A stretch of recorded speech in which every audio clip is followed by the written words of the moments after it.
Muy buenas tardes a todas y todos. Pues realmente es un regocijo poder tener encuentros como este.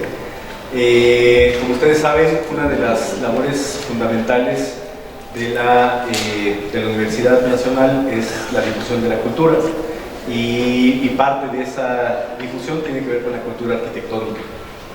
Uno de los principales baluartes de la facultad no solamente está en la impartición de cátedra, sino también en esta producción editorial que día a día se va desarrollando y que va generando nuevos documentos como para poder discutir y pensar nuestra disciplina.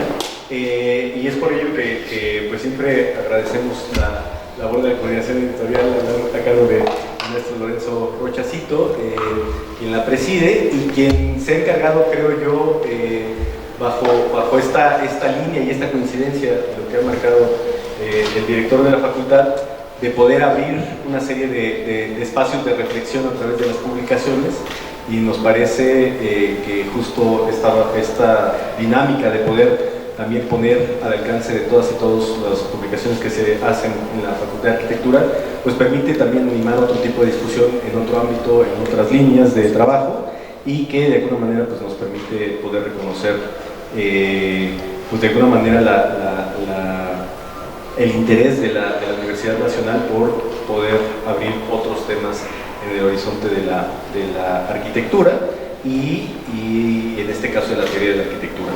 El día de hoy, decía, nos encontramos de plácemes porque después de acariciar de diferentes maneras la presencia del rector Alberto Pérez Gómez, pues finalmente lo hemos tenido de manera presencial hace ya 8 años.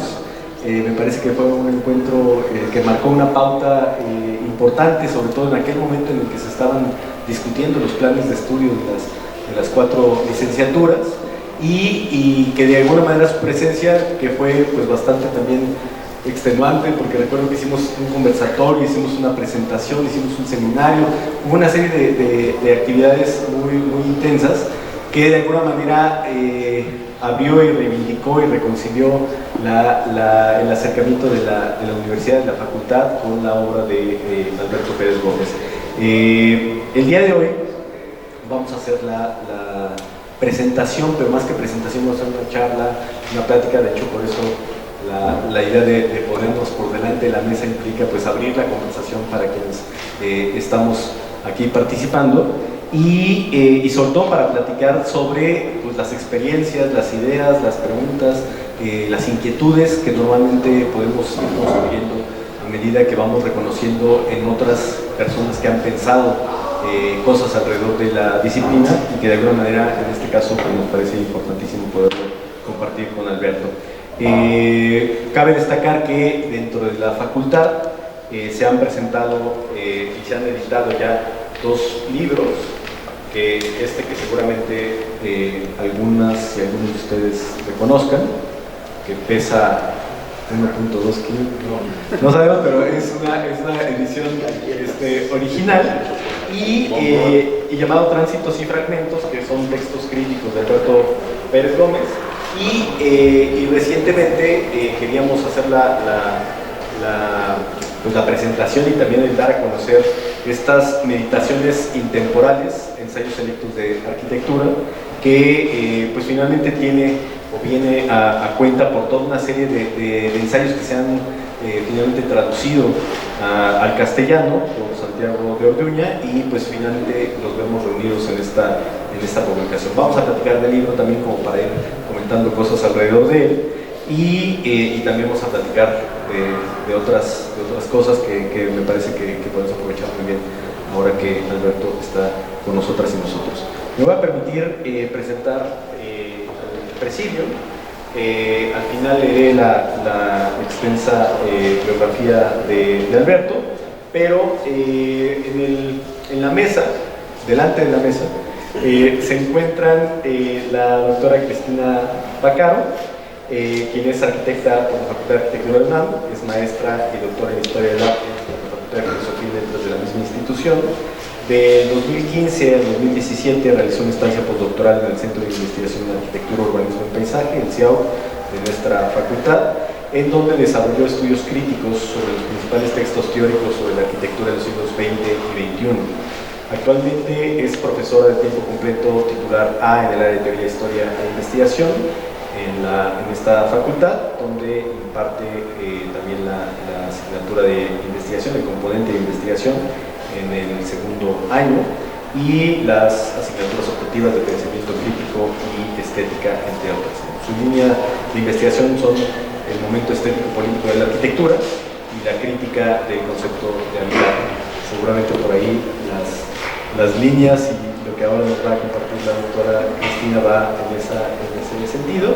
Y bueno, a quien le voy a dar la palabra enseguida para que haga también la bienvenida es al doctor Juan Ignacio de Cueto Ruiz Funes, director de la Facultad de Arquitectura, y quien es también arquitecto por esta universidad, doctor arquitecto por la Universidad Politécnica de Cataluña en 1996, del cual salió con el premio extraordinario de doctorado por su tesis sobre los arquitectos españoles exiliados en México. Se ha especializado en historia de la arquitectura del siglo XX y desde 1993 es profesor e investigador de la Facultad de Arquitectura. Ha sido coordinador del taller Mancheto de esta licenciatura y del Centro de Investigaciones de Arquitectura, Urbanismo y Paisaje también. Es académico emérito de la Academia Nacional de Arquitectura en México, curador de las exposiciones Félix Candela 1910-2010, Cascadores de Candela y Presencia del exilio español en la arquitectura mexicana. Y entre sus libros destacan Félix Candela 1910-2010, La Guía Candela, Arquitectos Españoles Exiliados en México, Candela Isler Münster, Positions on Shell Construction, y La Estela de Félix Candela en 2021. Entonces, le voy a pasar el micrófono a volver a tener un micrófono. Entonces, le voy a permitir que nos dé la bienvenida al doctor Juan Ignacio de Cueto y después vamos a leer también la biografía del doctor Alberto Pérez Gómez. Bueno, buenas tardes a todas y todos, bienvenidas y bienvenidos a la Biblioteca Lilia Margarita Guzmán y García, de aquí de la Facultad de Arquitectura de la Universidad Nacional Autónoma de México, para este, casi diría yo, momento histórico de tener a Alberto Pérez Gómez presente otra vez en la facultad, para hablar de un libro que lleva muchos textos suyos, traducidos al español. Una de las preguntas que le tengo es, él escribe en inglés, me imagino, y luego escribe en español, pero esto está traducido. Debe ser muy difícil, evidentemente, o sea, el pensamiento es diferente, es diferente. Creo que sí valdría la pena que nos cuente algo, pero yo para abrir esta conversación, que es una cosa más informal, quería leer un par de párrafos, uno de mi presentación y otro del texto que hizo Lorenzo Rocha, que me parece muy bueno, por no entrar a los textos, digamos, de Alberto Pérez Gómez, después ya hablaremos de ellos, pero insisto, para abrir boca, solo decir esto, que tuvimos a Alberto Pérez Gómez en la facultad, ya lo dijo Canet, fue una experiencia muy enriquecedora para todos los que tuvimos la oportunidad de participar en esa especie de seminario que tuvimos allá arriba en las CAS, aparte de las otras actividades. En la presentación yo digo en una parte que pese a llevar más de 3 décadas alejado de México, Pérez Gómez ha seguido ligado a nuestro ambiente universitario, impartiendo cursos y conferencias en diversas instituciones. Hace unos años tuvimos el privilegio de tenerlo en la Facultad de Arquitectura de la UNAM para un encuentro de varios días con estudiantes y profesores titulado Pensar la Arquitectura Hoy. Fue del 16 al 19 de agosto de 2016.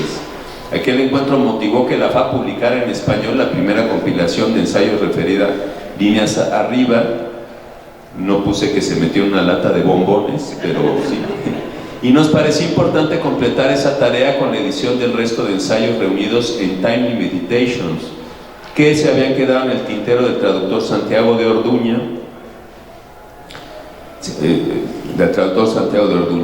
en estos textos de Pérez Gómez queda patente su capacidad y preocupación por la forma correcta de escribir sobre arquitectura, en inglés o en español, sería la pregunta. Un aspecto que por lo general queda relegado a nuestras escuelas y que paulatinamente se ha ido incorporando en el proceso de enseñanza-aprendizaje como parte fundamental para la cabal formación de las 4 disciplinas que se imparten en la facultad: arquitectura, diseño industrial, urbanismo y arquitectura de paisaje. Luego hay un párrafo que hace referencia al tema de la titulación y me alegra mucho que esté aquí la doctora Vaccaro, porque ella lleva un seminario de titulación que es el taller de construcción crítica, que es un término que me gusta mucho, ¿no? Esto de construcción crítica. Y dice ese párrafo: antaño no se permitía presentar tesis teóricas o reportes de investigación para obtener un título de la licenciatura en nuestras áreas de estudio, y ahora existe incluso la opción de titulación por medio de la publicación de ensayos académicos.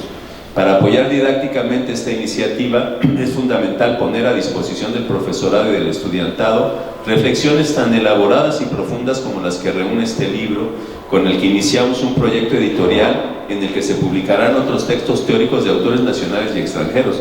Decir que la semana pasada se presentó aquí este librito de un texto de Kenneth Frampton, inédito, porque bueno, en su origen fue una conferencia que se transcribió, y la propuesta de Lorenzo Rocha de publicarlo.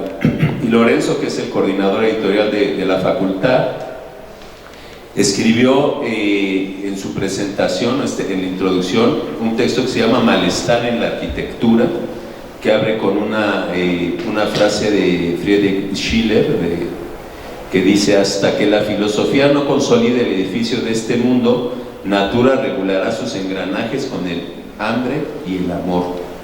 Y hay una parte que dice: sin duda, uno de los elementos más importantes del discurso de Pérez Gómez es su interés específico en la escritura como elemento primigenio de las ideas arquitectónicas, y a su vez el proyecto como una forma gestual del lenguaje.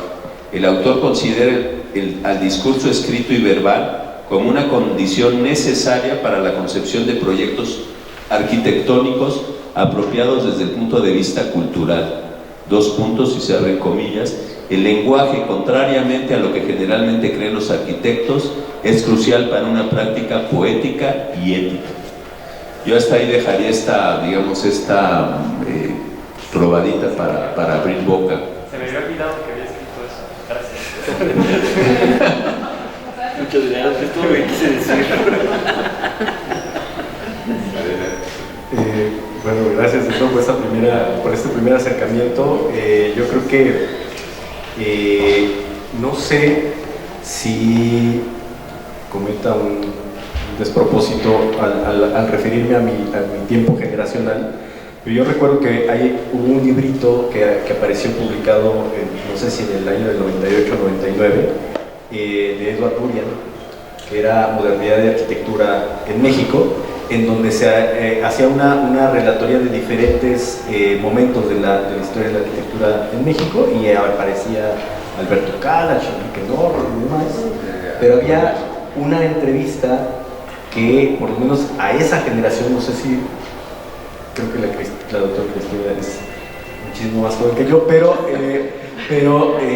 me pareció luminosa, porque de alguna manera eso animó a poder reconocer que podíamos hacer una reflexión teórica sobre la arquitectura a partir de este ensayo que iba por otra vía y planteando otras cosas, que nos hizo reconocer que había algo que no estábamos discutiendo en el alumnado. Entonces, probablemente ese fue uno de los primeros disparadores de esa generación, que de alguna manera después abrió con esa búsqueda de decir, bueno, ¿quién es Alberto Pérez Gómez? ¿Por qué no lo estamos leyendo?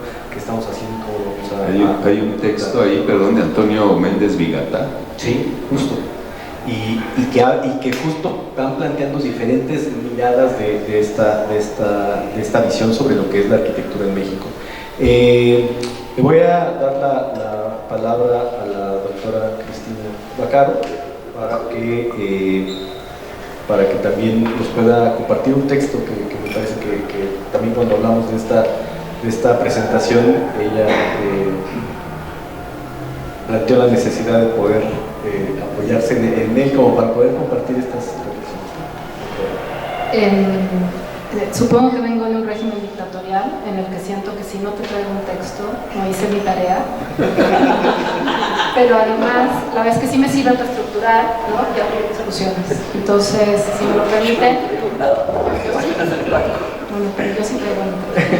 Son 2 hojas y media que espero que abra discusiones. Comienzo agradeciendo la invitación a participar en la presentación del libro del doctor Alberto Pérez Gómez, en particular a Lorenzo Rocha, coordinador editorial de la FA. Una invitación en que se me abrió la posibilidad tanto de hablar del libro como de presentarles a ustedes y a la mesa que me acompaña una serie de preguntas, reflexiones y dudas que surgen de la lectura de esta compilación de 17 ensayos unidos bajo el título Meditaciones Intemporales, Ensayos Selectos de Arquitectura. En cuanto uno lee la compilación, podemos observar de forma inmediata 2 cosas. Primero, una obligación hacia el lector a que reconozca y asuma el papel fundamental que tenemos en la configuración de las ciudades, edificaciones, lugares en los que las personas desarrollan su vida. Y para esto les presento el primer párrafo del primer ensayo que tiene el nombre El mito de Dédalo sobre el oficio del arquitecto, y abro cita. Podemos simplemente aceptar que nuestro papel como arquitectos en el siglo XXI es producir bienes y servicios para el consumo por parte de una sociedad hedonista. Podemos creer que el valor de nuestras vidas como profesionales puede medirse por nuestra fama o éxito económico. El valor de sus contribuciones, habla del arquitecto, se ha puesto en duda. Actualmente el arquitecto no solo juega un papel menor en el proceso de toma de decisiones que da forma al mundo urbano, cada vez más inhóspito, sino que juega un papel, su modus operandi, sus intenciones, objetivos y métodos no suelen ser diferentes del de un tecnócrata. Pensando que en el siglo XXI somos arquitectas y arquitectos los que estamos en la profesión o resolviendo problemas técnicos con respuestas eficientes y funcionales, o lo que sigue es lo que Pérez Gómez propone debería ser. Hacemos arquitectura que tenga un significado cultural para los que lo habitan. Lo diré de otra forma, pero con términos del autor. La arquitectura debería ser un espacio encarnado, ya que en ella está presente en experiencia, no en números, los que estarán ahí. La arquitectura es más que un marco, es parte de la aprehensión que tenemos del mundo, porque me atrevo a decir, sin ella no hay mundo, no hay aquí y ahora. Lo segundo que me parece se observa de forma inmediata al acercarnos a sus textos es un conocimiento sobre la historia de la arquitectura que solo puedo describir desde la categoría de erudición. Por ejemplo, cuando en el ensayo Teoría arquitectónica en la antigüedad clásica, reflexiones sobre algunos conceptos clave, nos relata cómo la categoría teoría en el mundo clásico estaba relacionada con, y abro cita, el papel político de los teoros, un enviado o embajador de una ciudad-estado a otras asambleas en la Confederación Panhelénica, un individuo que observó y participó simplemente a través de su presencia, pero tenía prohibido hablar, por lo tanto, privado de una acción política efectiva, praxis. Y solo puedo agradecerle la referencia porque esta teoría que pareciera solo debe estar presente, es como hasta como el día de hoy, mucha parte de la profesión la ve. Y es que esto, y me ligo a lo dicho antes y a la crítica que hace el autor de la arquitectura actual, es lo que ha provocado la disminución de su papel en la construcción actual de las sociedades, ya que nos hemos limitado a ser diseñadores que solucionan un problema de forma eficiente. Les propongo, siguiendo a Pérez Gómez, hablar de una teoría encarnada y crítica que tiene lugar en la historia y que forma parte de vivencias de las personas en su cotidianidad. La teoría no debe tener un lugar solo presencial. El pensar, el reflexionar es arquitectura, y luego el diseño tendrá una fortaleza y congruencia que solo dará respuestas funcionales, también las debe dar, sino que será crisol de encuentros, del hacer comunidad, de hacer ciudad, entre otros. Incluso Vitruvio nos cuenta más adelante el autor, cito, tiene claro la naturaleza transdisciplinar de la teoría como base del discurso y la acción, termina la cita.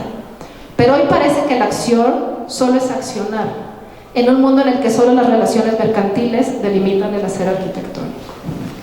Y me interesa tanto esta figura del teoros, porque así como la teoría parece parece ser siempre solo una presencia, la arquitectura en términos de la construcción de la sociedad se pretende solo es un envolvente en la que pasa la vida. Cuando la arquitectura debe y puede no solo ser parte de esa vida, sino ayudar a que las actividades de la vida y de la política se den, a que se promuevan los encuentros en la sociedad, encuentros que nos permitan reconocernos todas, todes y todos, y así ayude a la conformación, respeto e inclusión de nuestra comunidad. El doctor Pérez Gómez nos recuerda que en la antigüedad las plazas, los teatros eran lugares de encuentro de lo público que permitían la vida. Nos dice, cito, teoría, práctica han llevado significados muy diferentes a lo largo de la historia. Termina cita. Digo, no son inmutables, como el título del libro nos dice. Dependen del lugar de enunciación, de lo que los define y de los que lo viven.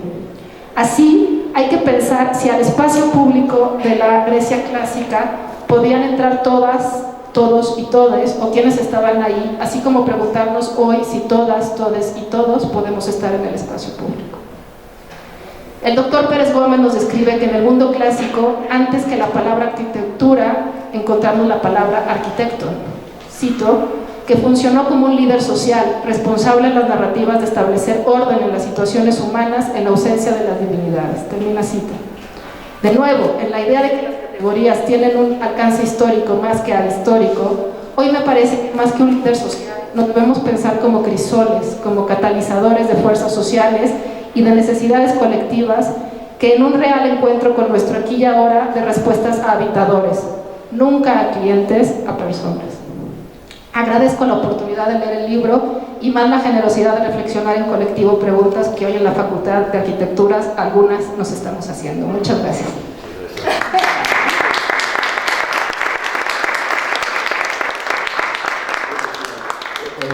Voy a leer brevemente la biografía de Alberto para darle la palabra, para que vayamos tomando nota de cuáles son los libros que nos faltan por leer. Alberto Pérez Gómez nació el 24 de diciembre de 1959 en la Ciudad de México. Se graduó como ingeniero y arquitecto en el Instituto Politécnico Nacional y cursó estudios de posgrado en Historia y Teoría de la Arquitectura de la Universidad de Essex, donde recibió su maestría en Artes en 1975 y PhD en 1979. Posteriormente realizó un trabajo de posgrado en la Universidad de Cornell. En 1987 se convirtió en un ciudadano canadiense residente en Quebec y en el 84 ganó el premio Alice Davis Hitchcock por su libro Architecture and Crisis of Modern Science. Ha sido profesor en varias escuelas de arquitectura alrededor del mundo y fue director de la Escuela de Arquitectura de la Universidad de Carleton de 1983 a 1986 y dirige el programa de Historia y Teoría de la Arquitectura de la Escuela de Arquitectura de la Universidad de McGill y es autor de una cantidad importante de libros, entre ellos Polifilo o The Dark Forest Revisited de MIT, una narrativa teoría de la arquitectura que relata la historia de amor de la famosa novela Tratado del siglo XV, Hipnetomaquia Polifili, a finales del siglo XX. Este texto se ha convertido en una fuente de numerosos proyectos y exposiciones. Creo que también por ahí podemos abordar en alguna pregunta.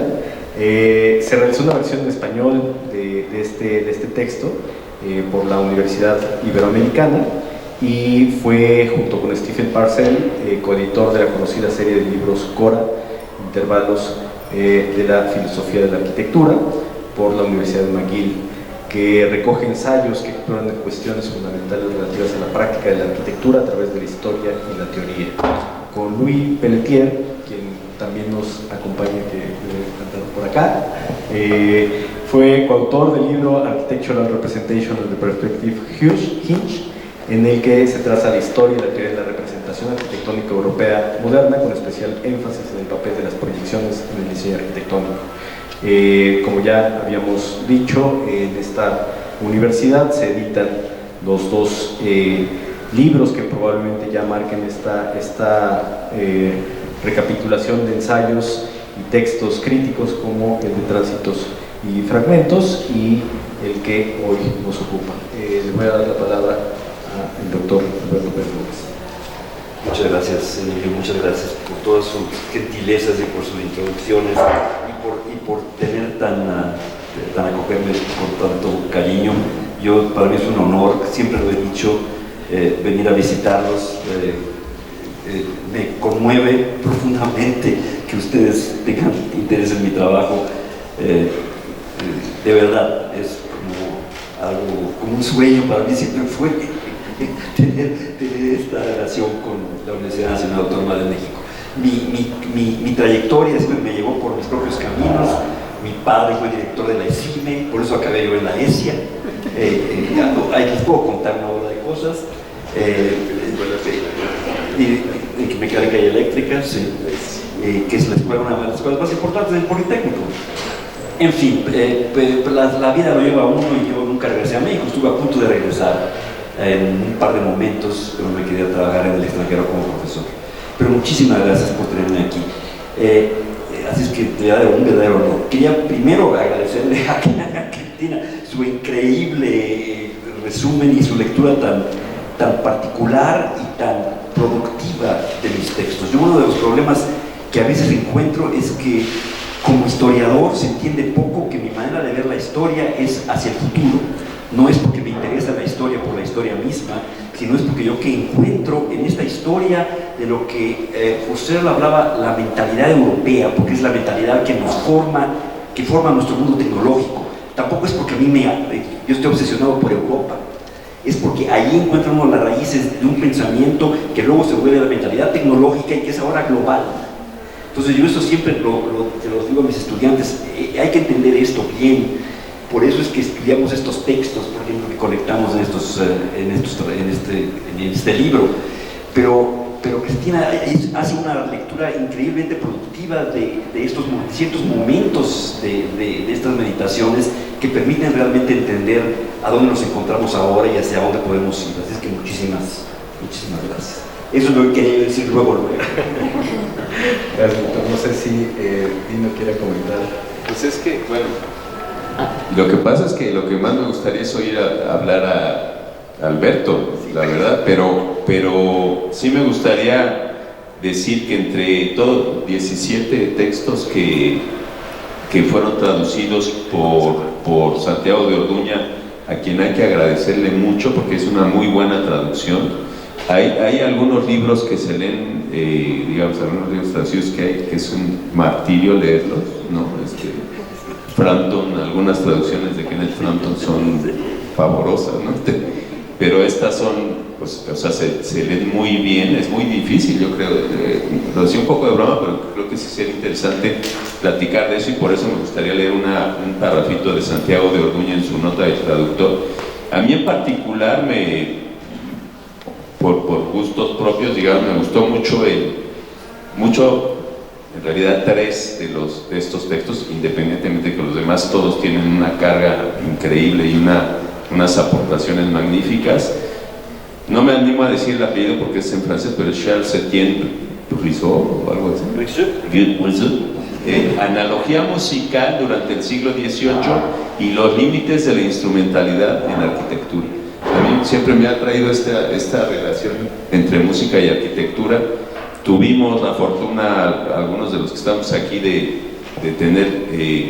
llevar cursos especiales con Carlos Mijares, y él hablaba mucho de la relación entre la composición musical y la composición arquitectónica, etcétera, y por eso me gustó tanto este texto, del que quizás si hay tiempo les leeré algún pedacito seleccionado. La arquitectura como arte escénico, 2 reflexiones analógicas, y me gustó mucho también que dice el lugar digamos en cursivas, el lugar no es una postal, el problema del contexto en la arquitectura contemporánea. Si yo tuviera que seleccionar textos para que mis alumnos leyeran, elegiría esos 3 por lo sugerentes que son, ¿no? y las vías las líneas de pensamiento que abren. En la nota del traductor Santiago de Orduña dice: nunca será suficiente enfatizar la relevancia que la obra del doctor Pérez Gómez debería tener para el gremio arquitectónico, así como para los estudiantes y académicos de la arquitectura. El doctor Pérez Gómez toca con profundidad temas sobre tecnología, la educación del arquitecto, la relación entre arquitectura y lugar, entre arquitectura e historia, entre arquitectura y las artes, entre otros muchos temas. Aunque su aproximación a la arquitectura siempre es histórica, sus temas son siempre de gran actualidad. Hace énfasis, por ejemplo, en lo estéril que ha sido entender a la arquitectura ya sea tanto como una ciencia aplicada o como un arte estético. Nos hace reflexionar sobre la disciplina a través de la historia, rescatando ideas e intenciones de la misma tradición arquitectónica. Hace hincapié en la relevancia del lenguaje como elemento constitutivo de la arquitectura, siendo este, el lenguaje, el único mediador capaz de dotarla de sentido a través de la historia y de las historias relacionadas con la arquitectura que deberían reflejarse en el programa arquitectónico como una narración dotada de sentido e imaginación para que la arquitectura sea capaz de crear un entorno comunicativo y sano. No leo más y mejor. Muchísimas gracias. Sí, Hay una... De hecho, este crisol de opciones nos da como para poder identificar qué de lo que nos interesa de la disciplina podemos abordar en este libro, ¿no? O sea, me parece, y yo haría la pregunta de cuál es la selección de temas, porque encontramos desde la música, la ingeniería y para mí el preferido, porque me parece que en el 2016 marcó un parteaguas, el de lo bello y lo justo en la arquitectura, ¿no? Que creo que en ese momento estábamos justo leyendo con atención este libro, porque pues habla de las convergencias hacia una práctica cimentada en el amor. Entonces, cuando estábamos en una visión muy tecnocrática ya de la disciplina, de repente aparece un texto que habla del amor, de la justicia, de la ética, de la belleza. Yo creo que eso pues también nos mete en esa dislocación de conceptos en donde rompe las inercias y nos mete en un cuestionamiento sobre lo que estamos haciendo en lo cotidiano, ¿no? Entonces, yo preguntaría, Alberto, ¿cómo va seleccionando las diferentes preocupaciones como para poder escribir sobre los temas, ¿no? Porque encontramos cosas de ingeniería, de representación, de música, de pintura, de diferentes líneas por ahí de trabajo que me parece que aquí estás metiendo. Quizás lo más fácil para mí para responder esto es un poco hablar de cómo mis preocupaciones emergen. Mis preocupaciones emergen curiosamente de mi formación un poco pobre en el Instituto Politécnico Nacional, donde veo muy poca teoría, muy poca historia, muy poca filosofía, y donde yo sentí cuando salí de la escuela que yo no podía dedicarme a hacer ni casas para ricos, ni simplemente objetos tecnológicos, que era pues la mantra del Politécnico, era un poco Mies van der Rohe y mal interpretado, por cierto, y Hannes Meyer. Entonces yo sentí que no había manera, que no tenía yo medios de conectar el posible hacer arquitectónico con la riqueza de la cultura mexicana. Y eso, estoy hablando de 1971, así que ahora entendemos mejor la riqueza de las culturas mexicanas. Cuando yo me eduqué, era como, no, se suprimía todo digo, estaba en la superficie, la comida, pero no se hablaba del origen, de los orígenes de México, realmente la complejidad de Mesoamérica, que se ha llegado a entender mucho mejor ahora. Pero yo sí sentí como intuitivamente que me faltaban medios para poder practicar arquitectura de una manera genuina, más legítima. Yo de ahí partí, y todos estos temas se han ido dando a lo largo de mi carrera, básicamente, si de ser honesto con ustedes, a través de la didáctica, a través de mi labor pedagógica, con conversaciones con estudiantes, sus propios intereses, esta bendición que tenemos nosotros como profesores de tener, cuando estamos activos, yo me acabo de retirar, acceso a las preocupaciones más inmediatas de los jóvenes. Y esto nos enriquece cuando tenemos un diálogo genuino con los estudiantes y no nada más de imponer de arriba abajo una ideología, yo sé todo y tú no sabes nada. Entonces realmente esto por ahí me ha llevado. Mi último libro, uno que no mencionaste, que se llama Attunement, que ahí, por ejemplo, uno de mis estudiantes de doctorado, que luego terminó en Harvard haciendo una maestría profesional, que no terminó en McGill, porque no le gustaba la escuela profesional en McGill, entonces se metió a estudiar conmigo, hizo primero un doctorado y luego hizo arquitectura. Pero ella cuando me invitó, no voy a decir su nombre, pues no tiene importancia, pero me invitó a Harvard un día a hacer un seminario motivado por los estudiantes. Me dice, mira, ¿por qué no hablas? Tú hablas mucho de fenomenología, pero ahora hay toda una tendencia en neurociencia y en ciencias cognitivas de conectar la fenomenología con la ciencia, y esto tendrá más resonancia aquí para mis colegas, porque es más con esta idea de la ciencia, le da legitimidad a la filosofía.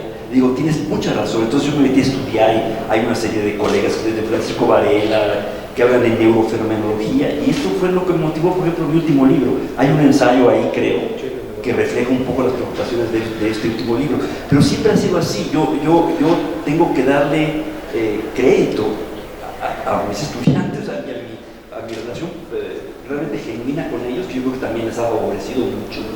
Todos han hecho una buena vida de todo esto, pero si me preguntas, de ahí viene, no es una cosa caprichosa ni nada, viene de ese tipo de preocupaciones genuinas de la didáctica, pues. Perdón, ¿cómo dijiste que se llama el libro? El último libro en inglés, Attunement.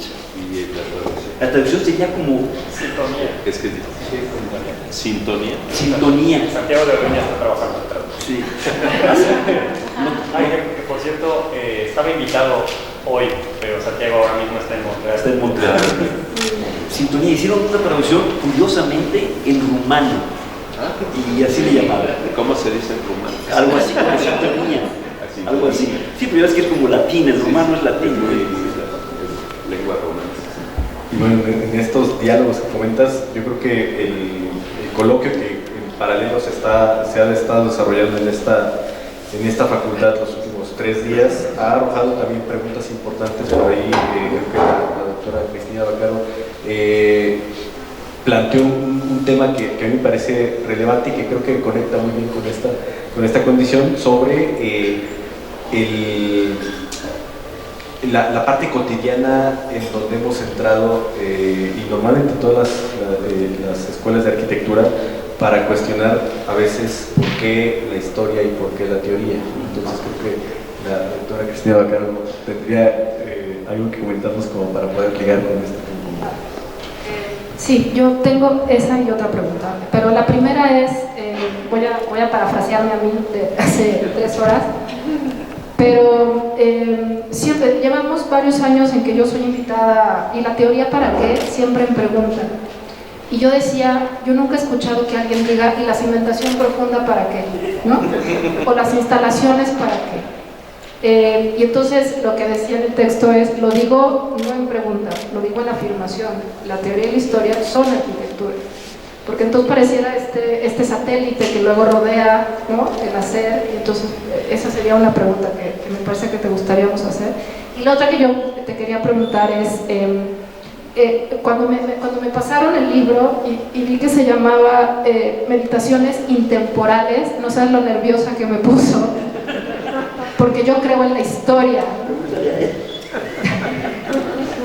Entonces quiero saber, porque tu libro habla de historia y asume la historia y hace cosas con la historia, vas para atrás, vas para adelante, incluso te cité en la mañana diciendo, yo no creo que hay nada temporal, entonces quiero saber por qué se llama así.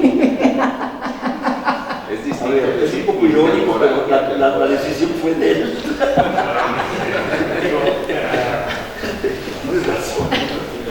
A ver, no es intemporal en el sentido de que sea para todos los tiempos, sino más bien es una traducción libre y connotativa de la palabra untimely. Hay un libro de Nietzsche que se llama Untimely Meditations, entonces es una paráfrasis de eso, que son más bien meditaciones intempestivas, o sea, meditaciones que nos sacan de balance, por así decirlo, o que son inadecuadas introducir en un ambiente discursivo lineal y cartesiano. Entonces no es porque son para todos los tiempos, sino... Nada más diré que me metí a la RAE, intemporal, me metí para saber qué es intemporal y dice atemporal, ¿no? O sea, la RAE, ¿no? Con todos los problemas que tiene la RAE, pero pues era un lugar al que acercarme. Entonces creo que es como el Unheimlich, ¿no? Que tiene esta cosa de la negación, claro, eso no lo... El título de la colección en inglés es más humilde, viene también de Nietzsche, porque yo admiro mucho el ensayo de Nietzsche. Uno de los dos ensayos de Untimely Details es el ensayo sobre la importancia de la historia, que es algo que vale la pena comentar con respecto a tu primera pregunta. Nietzsche, yo si alguien me dijera, ¿a qué me recomiendas leer como de filosofía de la historia? Yo te diría, léete el ensayo de Nietzsche, que es muy claro, donde dice, mira, en el mundo moderno del siglo XIX tenemos que ser la mitad ahistóricos y la mitad profundamente históricos, porque si no tenemos una conciencia histórica, una conciencia de dónde venimos, no podemos actuar.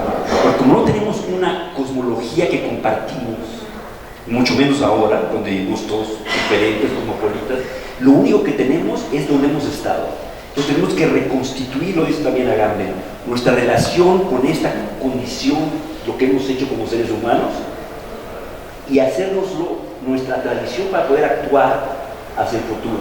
Entonces, a mí ese libro me gustó muchísimo, y yo, ese sí lo escogí yo le cambié, lo adrede, dije, de Timely Meditations, que es mucho más humilde, es como decir, este tipo de reflexiones son de su momento, este es el momento de hacer estas reflexiones.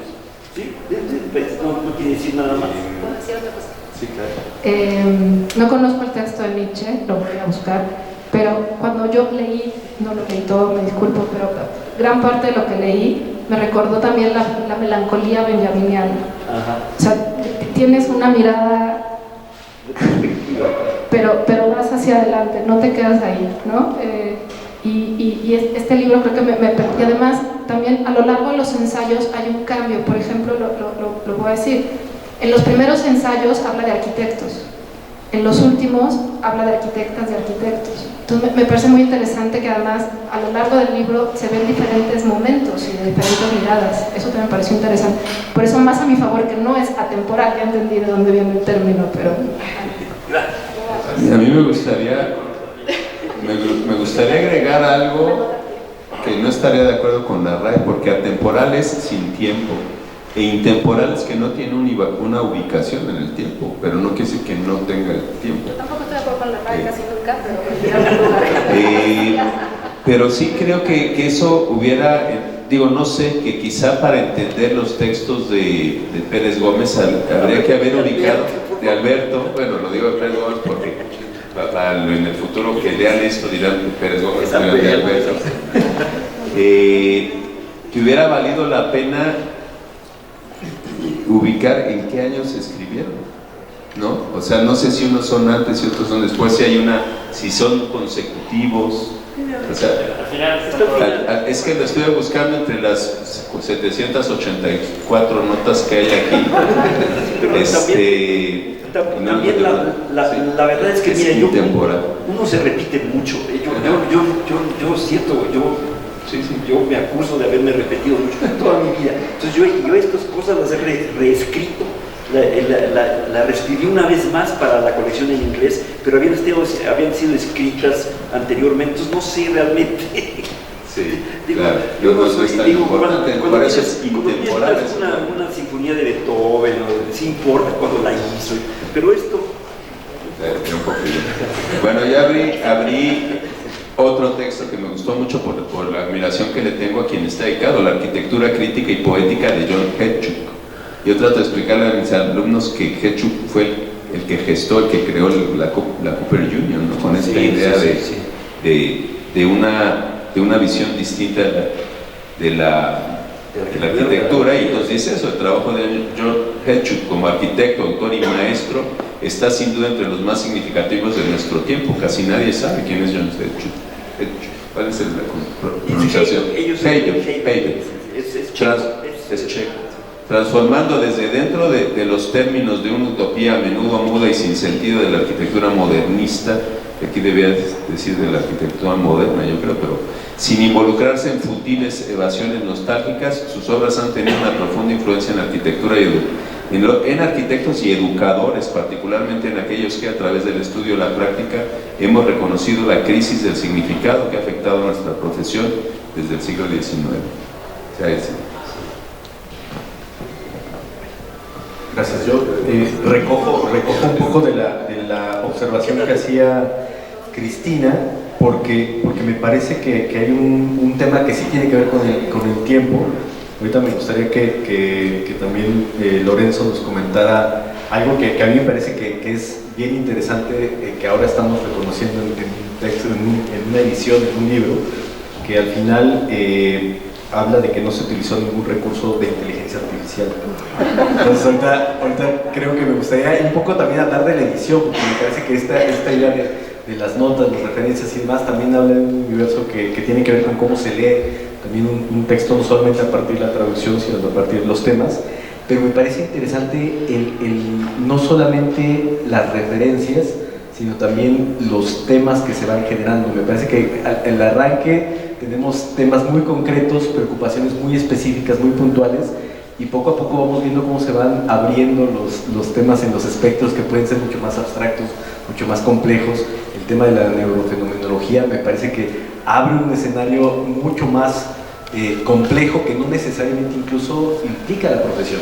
Me parece que ahí yo estoy reconociendo como un abanico que se va abriendo de cosas muy puntuales sobre Claude Perrault, por ejemplo, y toda la estructura teórica que va planteando en el siglo XIX en Francia, y cómo al final estamos llegando a una cuestión mucho más contemporánea de preocupaciones que no solamente obedecen a la profesión, ¿no? No sé si tú también eres consciente de esa apertura en donde hay temas que se van hilvanando de otra forma, en donde ya se reconoce hacia otras disciplinas, y en una cuestión ya incluso que va más allá de la disciplina.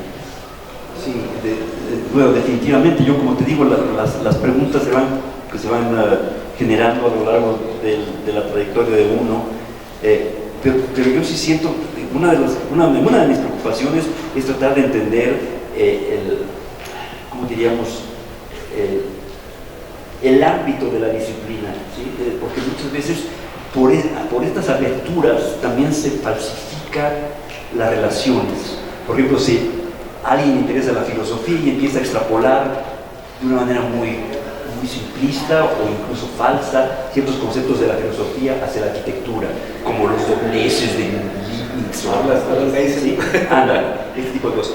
La misma cosa pasa con la neurociencia hoy en día. Está muy de moda, seguramente ustedes está muy de moda, pero la verdad de las cosas es que la mayoría de las gentes que hablan de esto tratan de utilizar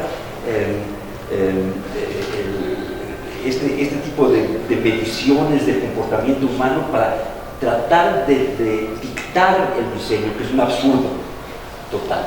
O sea, abrirlo hacia la neurociencia para después pretender que esta disciplina científica te va a resolver los problemas de la arquitectura. ¿Por qué? Porque alguien ha medido que un muro que no tiene ventanas te produce más angustia que otro tipo de estructuras en la ciudad. Puede ser cierto, pero esto no resuelve el problema de la arquitectura. Entonces, esto es uno de los problemas que yo en mi vida académica y en mi vida profesional siempre los arquitectos somos curiosos de abrir el campo, y yo soy tan curioso como mis estudiantes, pero siempre tengo esta preocupación de entender qué central, cuál es el centro, de qué se trata, qué podemos contribuir los arquitectos realmente a la cultura humana.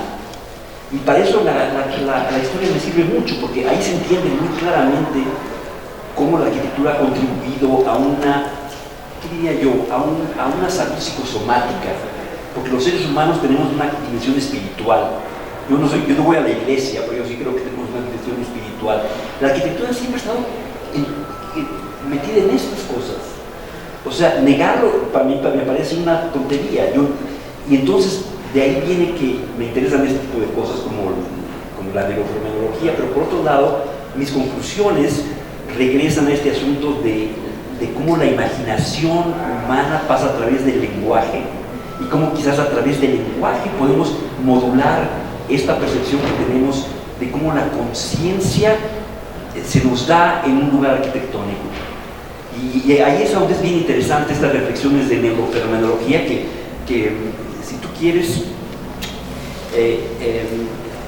reivindican intuiciones, por ejemplo en Merleau-Ponty, de que la realidad nunca se da en una dimensión meramente subjetiva, o sea, tú no la haces a través de tu pensamiento, como pensaba Descartes, ni está allá afuera, tampoco es los puros objetos como object-oriented ontology y todos estos locos que hacen estas formas y que dicen, pues porque lo hago así, entonces ya tiene sentido. No es cierto eso, porque la conciencia coemerge, dice Varela, con los neurofenomenólogos. O sea, no podemos decir que es únicamente subjetiva, ni objetiva, ni que es relacional tampoco. Es todo al mismo tiempo. Sin mundo no habría conciencia. Mi conciencia está allá afuera y está dentro de mi cerebro. No acaba con mi cráneo. Cuando entendemos estas cosas, la arquitectura parece como súper importante, porque es el lugar de la conciencia, pero también crea una serie de... Si tú eso lo reduces a un pensamiento científico, te crea una serie de falacias, ¿verdad? ¿Sí me explico? Eso en fin, es un resumen de las últimas cosas que he pensado antes de retirarme. Y bueno, yo sí quisiera que Lorenzo nos contara un poco de la historia de cómo pues, también se fue gestando esta relación, sobre todo para darle cuerpo a esta serie de textos, porque me parece que por ahí hay una serie de ideas que aparecen en la manera en cómo se fue construyendo todo esto. No sé, Lorenzo, si nos quieres también compartir, y con eso para poder... Sí, por favor. Una cosa más, que sí quisiera quizás aclarar un poquito. Este asunto de la música, que nos fascina a los arquitectos, porque podemos extrapolar fácilmente la composición musical, la composición que es lo que hace Briseux. Briseux lo hace dentro de una mentalidad del siglo XVIII. Pero yo, con una visión más amplia de la historia de la arquitectura, esta conexión del interés de la armonía como valor de la belleza arquitectónica, yo la entiendo ahora a través de estas reflexiones de la fenomenología como mucho más, en otro cariz. Es la idea de que la arquitectura nos produce un ámbito armónico, una atmósfera armónica, donde nos sentimos en casa, donde nos sentimos bien, que nos complementa.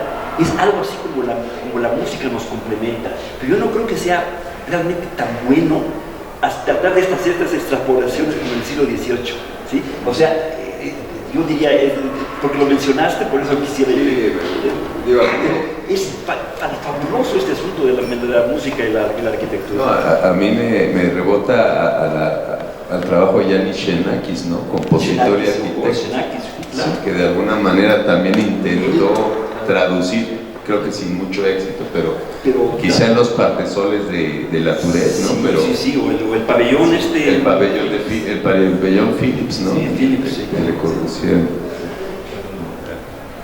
Ahora sí. A ver, es muy fácil responder. El colofón del libro lo escribió Armando López Carrillo, nuestro editor en jefe, porque estaba especialmente preocupado precisamente por este miedo que todos tenemos a la máquina, ya que en un momento dado que nos volvamos superfluos.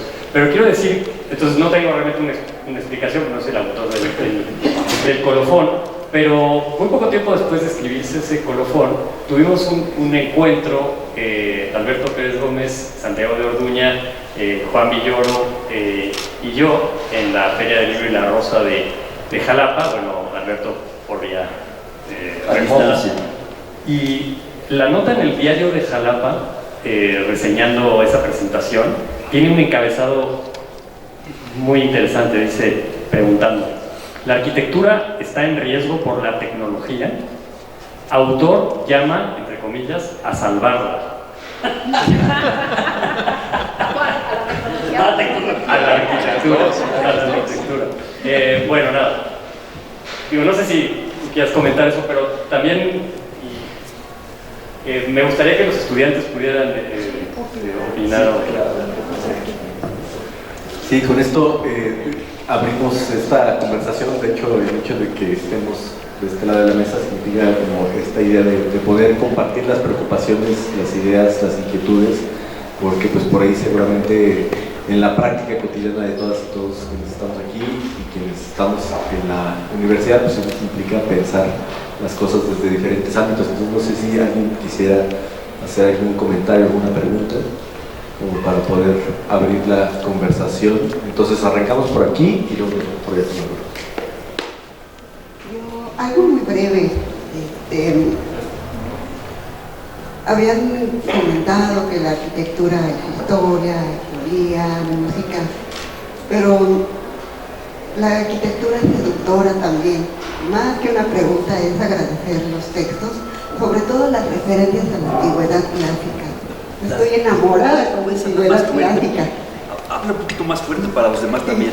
Comentaba que para mí también la arquitectura es seductora y las referencias que hace a la antigüedad clásica son maravillosas porque tienen su carga, digamos, de un erotismo, es la belleza, nos invita a viajar, ¿no?, a la antigüedad, a esas construcciones, edificaciones de la antigüedad, el palacio, templo de Afrodita y demás.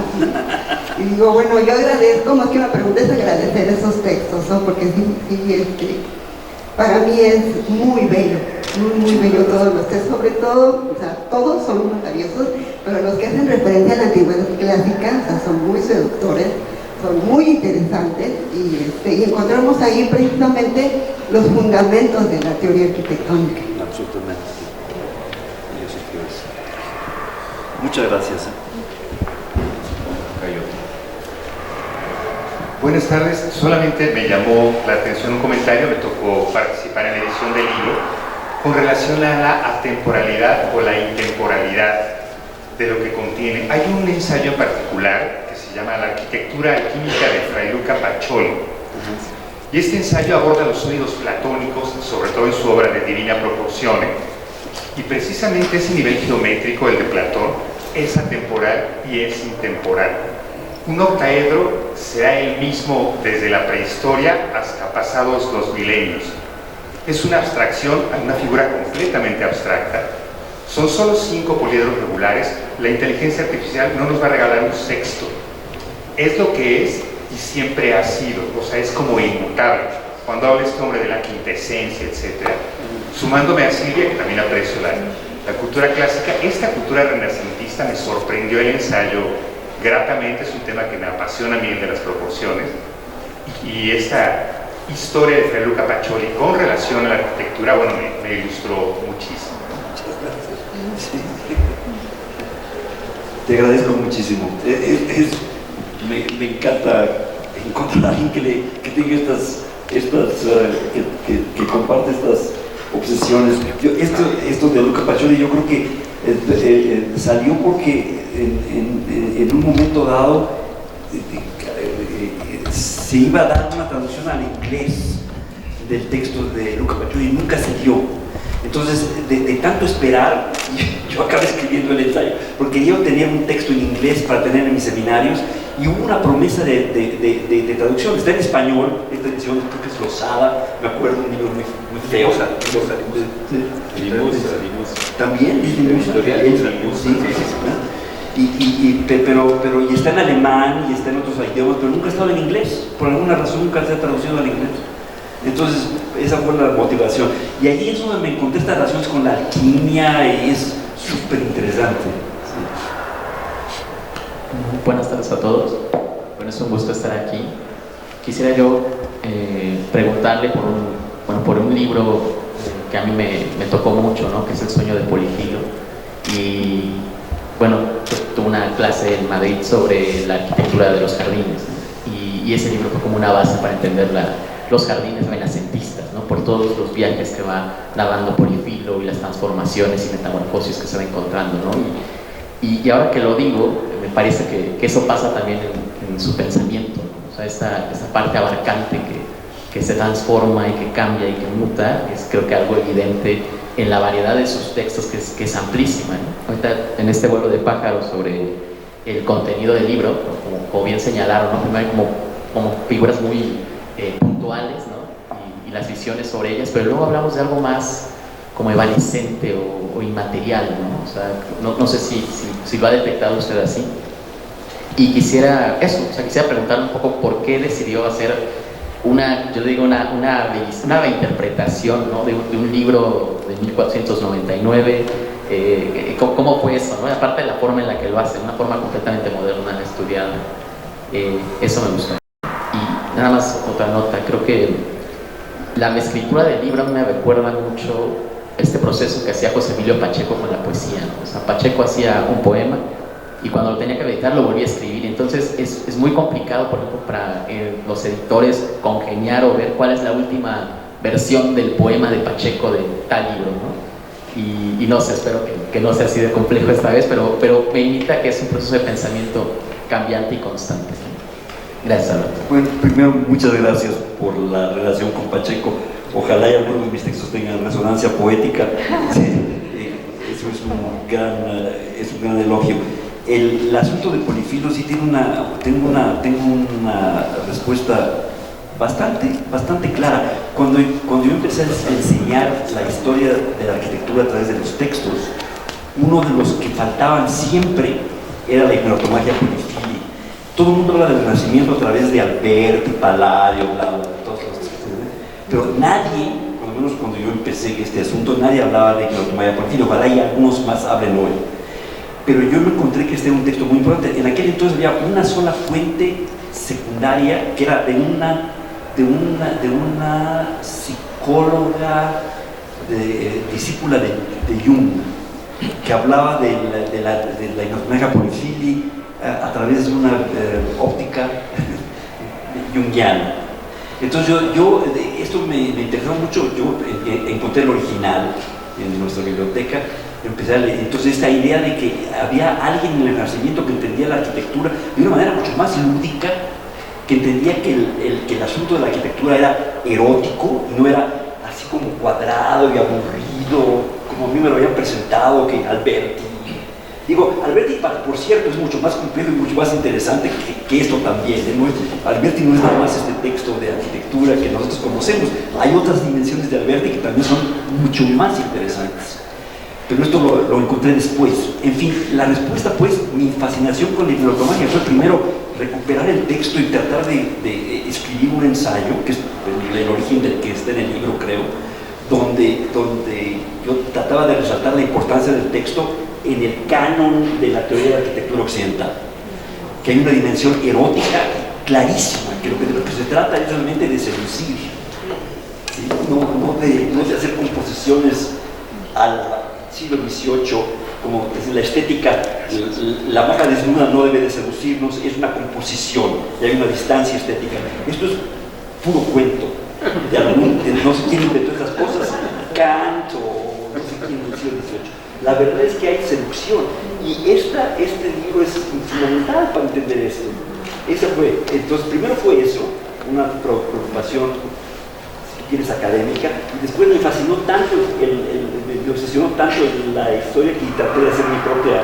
Estaba yo tan aburrido como director de la Escuela de Arquitectura de Carlton, estaba yo desesperado, que empecé a hacer esta reescritura del texto. Esta es la historia verdadera No sé si hay alguien más que quiera hacer algún comentario. Alberto, un saludo primero. Me encantó coincidir en la idea de que el origen es muy importante. El día de ayer di una conferencia en la Escuela de Arquitectura del Politécnico, la ESI, y hablé de eso, hablé de los orígenes de la segunda escuela de arquitectura aquí en México. Y la escuela pues, la formaron arquitectos universitarios, ingenieros de aquí de ingeniería y de ingenieros militares, pero lo principal es que señalé los arquitectos que participaron a través de su obra y me pareció muy interesante lo que dijiste. Vamos, me cayó así como me mandaron a hacer como Borman, que el año pasado vine a una conferencia de Borman y que no hablaron de la etapa de educación, se lo señalé ahí en la conferencia, Yáñez, Cacho, Noriega Stavoli, Fernando Puga, varios arquitectos los señalé y no son reconocidos ni en el Politécnico ni aquí. O sea, estaban peleados con los que dirigían la escuela aquí y por eso a través de formar una escuela, que se llevó Borman para allá, formaron una escuela. Entonces, qué bueno que hablaste del origen, porque aquí de nuestro pequeño origen, yo sí soy amigo de Alberto desde niño, entonces, entre otras cosas. Gracias. No sé si hay más.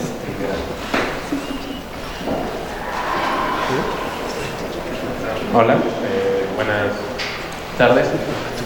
Yo quería preguntar qué opina respecto a, bueno, si la arquitectura como tal, más allá de la descripción espacial con el lenguaje, puede ser un detonante para el aspecto poético. Usted habla de una resonancia poética, pero quería ver cómo, o sea, yo como que siempre he creído que tiene que ver con la experiencia espacial, pero quería saber su opinión. Yo creo que hay relaciones en muchas direcciones entre la palabra poética particularmente, y la percepción emotiva del espacio. La poesía nos mueve, es una cognición emocional. Yo creo que la cognición arquitectónica primaria es también emocional. Así que en ese sentido hay una relación muy íntima. Hay, por ejemplo, poemas de Rilke que están basados en la escultura, ¿verdad? Digo, no sé si esto es lo que me estás preguntando. Yo he intentado esto en lo último que he estado haciendo, que es acaba de salir, es una colección es como una especie de diccionario, un léxico poético, donde yo conecto las palabras de un diccionario arquitectónico. Lo hice muy metódico, como de la A a la Z, pero también es muy idiosincrático, con mis memorias de ciertos aspectos, de ciertos lugares, de ciertos edificios, de ciertas situaciones, donde yo trato de entender la relación entre mi memoria, la experiencia de la memoria arquitectónica y la posibilidad de un lenguaje poético. Hay veces, yo no soy poeta, para nada, pero yo traté en este libro, traté de los últimos 4 años he hecho eso, utilizando unas técnicas un poquito inspiradas de Oulipo, de los escritores un poco surrealistas franceses, un poco utilizando una técnica automática de encontrar resonancias y aliteraciones. Estos textos se van escribiendo casi, digo, no solos, porque yo los genero primero, pero hay una especie, he tratado un poquito de entender, de experimentar un poco con esto. No sé si eso responde a lo que tú me estás preguntando, pero yo siento que hay relaciones, obviamente, me apasionan mucho. Pero yo no quiero decir que tú tienes que escribir poesía para ser arquitecto, ¿no? Pero yo sí quiero, por ejemplo, que el programa arquitectónico, como un texto literario, puede tener posibilidades para entender las posibilidades, la promesa que le hacemos a otros, que es una promesa espacial. Hola, me quedé pensando en algo que decías al principio sobre las preocupaciones genuinas, y realmente, o sea, es algo que creo que comparto, porque, bueno, o sea, lo que yo he pensado, o sea, como a lo largo de mi formación, y creo que como fuera de ella, es que justamente son como estas cosas, pues, o sea, que realmente como que no tienes como muy claro de dónde vienen, pero que están como, sabes, como dándote como vueltas todo el tiempo y impulsando como hay más cosas, las que al final pues te hacen actuar y hacer más cosas. Justamente, perdón, tengo mucho esto en mente porque pues Cris está ahí adelante y como ya le mencionó el director, tenemos un espacio como muy lindo, muy completo completo es el seminario de construcción crítica. Y justamente, o sea, lo que quería como decir en sí es que ese espacio me enseñó que podemos decirlo así, o sea, que esta teoría puede venir desde las cosas que a nosotras nos interesan, aunque no necesariamente sea, bueno, que no venga como de arquitectura, ¿no? Y un poco mi reflexión sobre esto va de que son como justamente estas otras cosas que parece que no tienen una relación como muy clara con la arquitectura, las que pueden enriquecer muchísimo este ejercicio, ¿no? Pues nada, o sea, solo me quedé como pensando muchísimo en eso. Creo que eso es algo súper valioso y que a veces parece que no es como muy valorado, porque en la facultad de repente creo que sí estamos como muy... Yo diría que ya no tanto, que ya está cambiando como esta condición.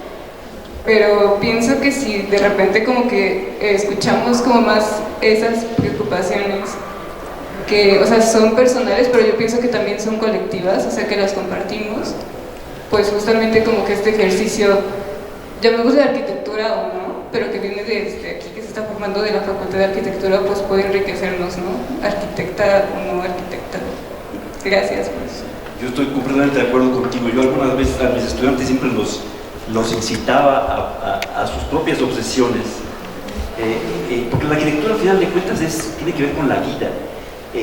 Nosotros a veces como arquitectos insistimos mucho en la dimensión figural, nos adoramos las imágenes, la fotografía bien compuesta, digo, es parte de la cultura, pero yo siento que esto es una falsificación, vamos, no falsificación, es parcial, porque la realidad de la experiencia arquitectónica es al final de cuentas como la realidad de leer un poema, hay que es un evento, es una situación, o sea, hay una dimensión temporal de la arquitectura.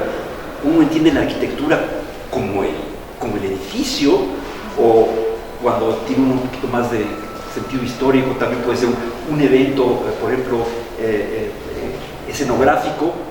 Por ejemplo, Palladio se pasó un año diseñando escenografías para Venecia, que duraron 3 días y luego se tiraron a la basura. Pero esto es arquitectura, porque crea una memoria cultural, te cambia la vida.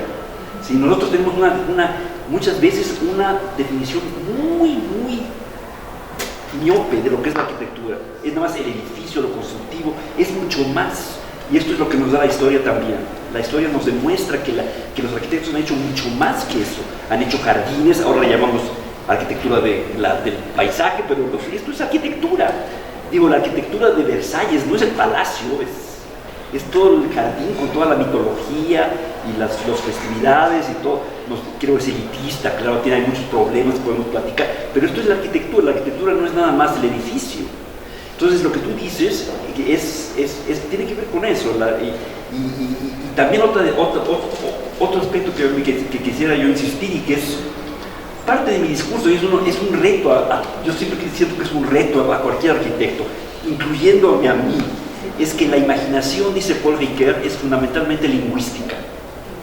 O sea, y es complicadísimo, porque yo también me encanta el dibujo y valorizo muchísimo, pero la dimensión lingüística de la imaginación es fundamental. Es lo que nos permite una práctica ética también, escuchar al otro, qué es lo que el otro quiere para poder entender a través de un círculo hermenéutico que podemos proporcionar. Entonces yo creo que este tipo de preocupaciones que son aparentemente laterales, no son tan laterales, porque al finalmente de cuentas es la vida, ¿verdad? Gracias.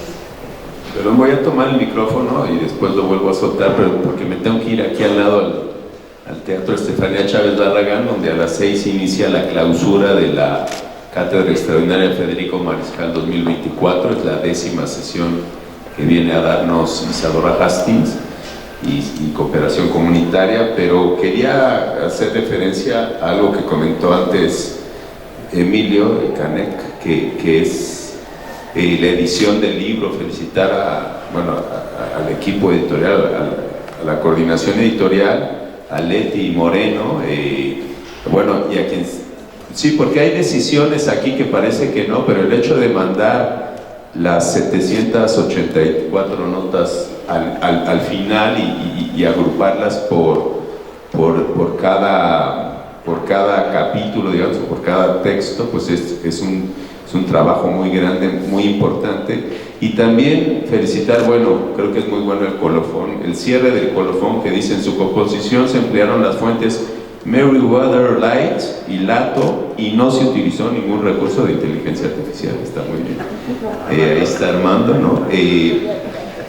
Pero también, bueno, el haber contado con el apoyo y la aceptación de Santiago Orduña, pues de pasarnos sus traducciones, ¿no? La mayoría ya las tenía hechas, algunas las acabó de hacer, se las encargaron, pero también llama la atención que en la Cuarta de Forros venga un colaborador más, ¿no? Que es Fernando Winfield, colega de Jalapa, precisamente, de la Universidad Veracruzana, con el que curiosamente estuvimos el lunes de la semana pasada. Se reinauguró la exposición de la presencia del exilio español en la arquitectura mexicana en el mejor museo que hay en México, es el Museo de Antropología de Jalapa, que es una cosa increíble. Y en esta Cuarta de Forros dice: este libro enfatiza en la ética y la estética, este libro enfatiza en la ética y la estética como dos valores complementarios e ineludibles si somos conscientes en su integración a la arquitectura. Por consiguiente, según nos propone su autor, se trata de descifrar nociones para articular e integrar significados en las formas y los diseños, como resultado de un proceso histórico y filosófico que nos permite visualizar ejemplos extraordinariamente trazados por una narrativa siempre singular y llena de sabiduría. Y luego a Fernando Winfield se le encargó hacer la reseña del libro este es el número más reciente de Bitácora Arquitectura, nuestra revista de difusión, el número 55.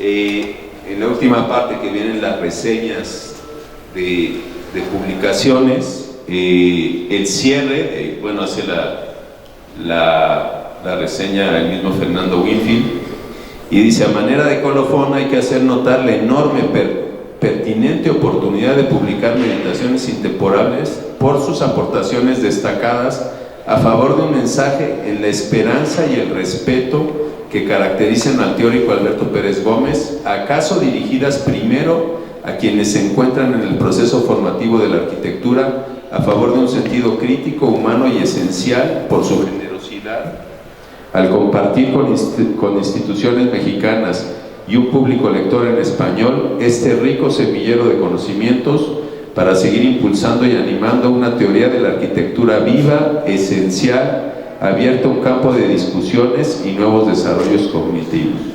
Yo le quiero agradecer, antes de irme, a Alberto, primero que nos haya dado el permiso de publicar este libro, y luego que haya venido a platicar con nosotros, y bueno, que siga platicando con ustedes. Yo me voy aquí al lado. Muchísimas gracias. Muchas gracias.